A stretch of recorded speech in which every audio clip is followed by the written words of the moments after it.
going to have to consult the standard if you want to know what truth is. Greetings, friends and brethren. Paul Mays. I'm a Christian. Good to see you. Headed down the road to do some scrapping. I've been working with a brother who sold a hardware store, and I've been scrapping the metal out of it to help him clean out, and it helps me and it helps him. It's been really a wonderful blessing for both of us. Headed down there to scrap, and I was at the scrap yard this morning, and a thought was triggered when I looked at the scale.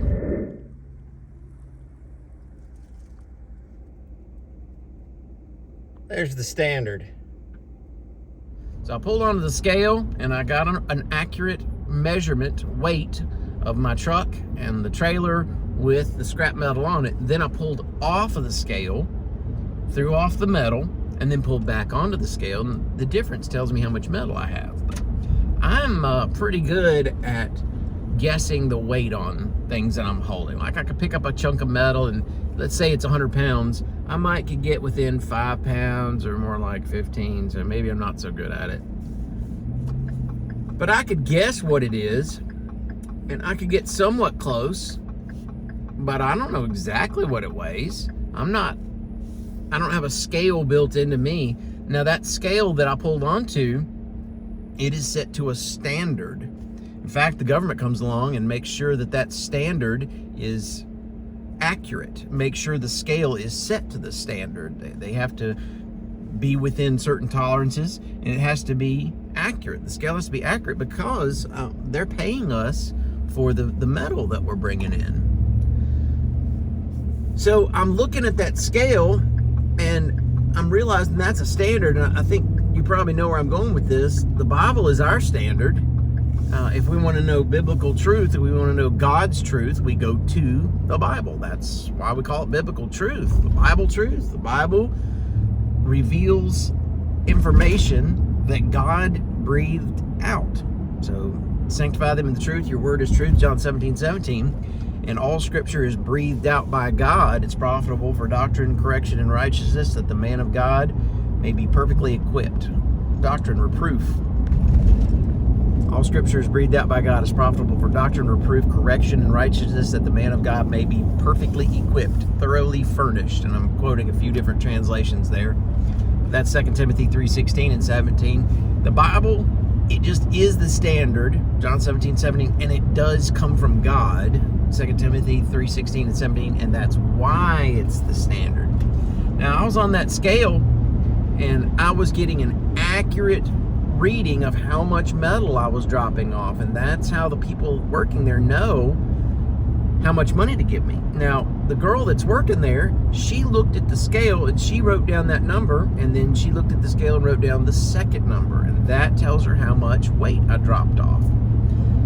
Now, this brings me to a secondary point. We've got the standard, which is the Bible, and in this case, we have the standard, which is the scale. The government comes along and makes sure that scale is accurate. They put standardized weights on it and measure to make sure, compare that to what the scale says to make sure that the scale is accurate. So they have a standard. There is a set standard. These are just facts, and the metal recycling company has to comply with that. So when I'm on that scale, the girl comes out and looks, and then she writes it down. Then I go in there. Do you think that I look at that number myself, or do I just trust that she wrote it down right, that she saw it right, that she remembered it right? Maybe she looked at it, then walked inside, and then wrote it down. Maybe she got distracted by somebody on the way. You know, that's exactly what we have to do with what we are being taught wherever we may be assembling. Maybe you go to some church somewhere. Are you going behind the guy that's teaching there? Are you? Because he might get it wrong. That girl that's weighing me out, she might look at that scale and then get distracted by a different customer. Oh, where do I put this? And then that number changes from 59.70 to 58.70. And I get shortchanged $100 worth of 100 pounds worth of metal value. That wouldn't be very good, would it? So it's my responsibility to look at that scale myself and make sure I write it down, and then I look at my ticket when I come out and make sure she got it right. And that is a very nuts and bolts no pun intended, approach, comparison to what we need to do with our spirit, because our soul is infinitely more valuable than a few dollars. It is. It's eternally valuable. So when you're in an assembly, you need to go to the standard. Now, our feelings are not the standard. From Jeremiah, we learn that the heart is desperately wicked. Who can know it? The heart is going to tell you to do. You ever heard people say follow your heart? That is terrible advice. I want you to think about when you were a teenager and you had some teenage romances. How long did that last? Oh, you wanted that girl or boy. You did.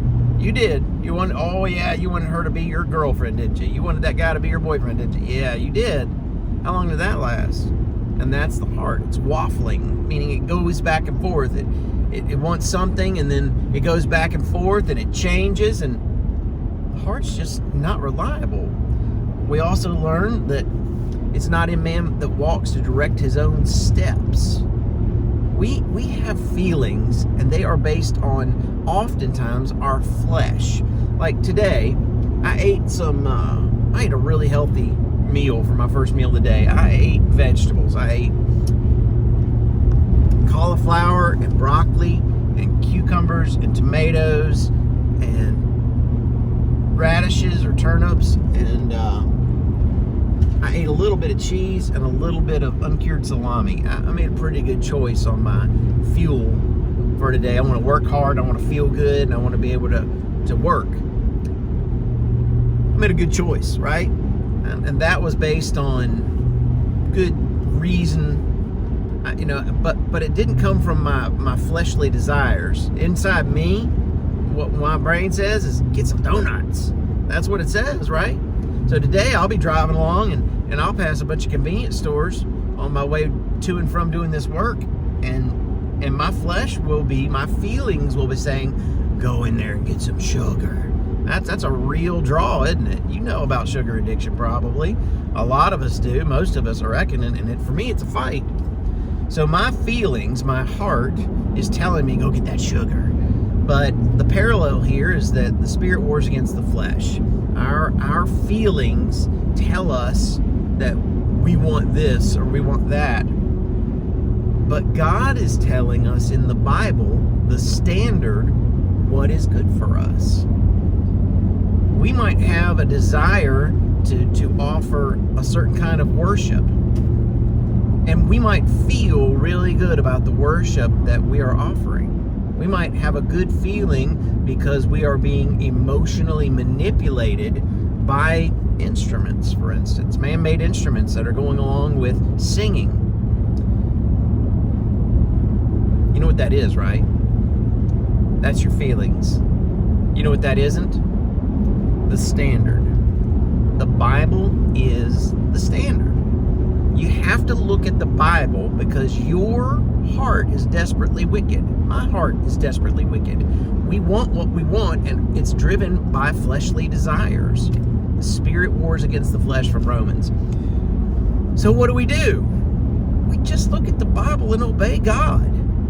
We study to show ourselves approved unto God. 2 Timothy 2:15. We believe not every spirit, but we try the spirits whether they're from God. Like that girl at the scales today at the metal place. She might be honestly mistaken. She might have some sort of memory lapse between the time that she reads that number and she goes in to enter it into the computer. She might. So I need to check behind her.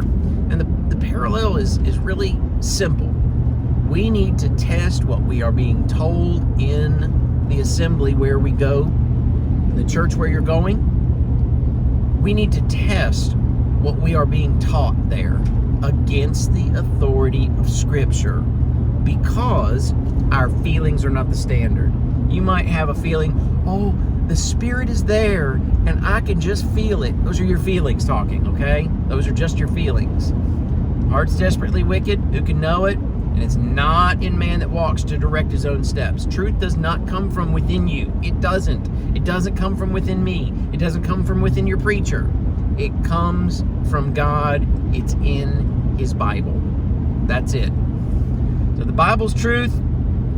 We need to study it to be approved by God. It's John 17:17 and 2 Timothy 2:15. We need to examine what we are being taught, compare it to the authority of Scripture, because this is where your soul we're talking about here. There's nothing more valuable than your soul. Nothing. Not your feelings, not your relationship with your parents. Nothing. Your soul is the most valuable thing you have. So I encourage you to examine what you're being taught against the authority of Scripture. God will consider you more noble, Acts 17:11, if you do that. My name's Paul Mays. I'm a Christian. I want to go to heaven. I want you to go too. That's why I do what I do. It's important. The truth is not within you. Your feelings are subjective. They go back and forth. You need to go to the authority, the standard. Like I went to that scale and found out exactly how much weight I had on this truck. You need to go to the standard.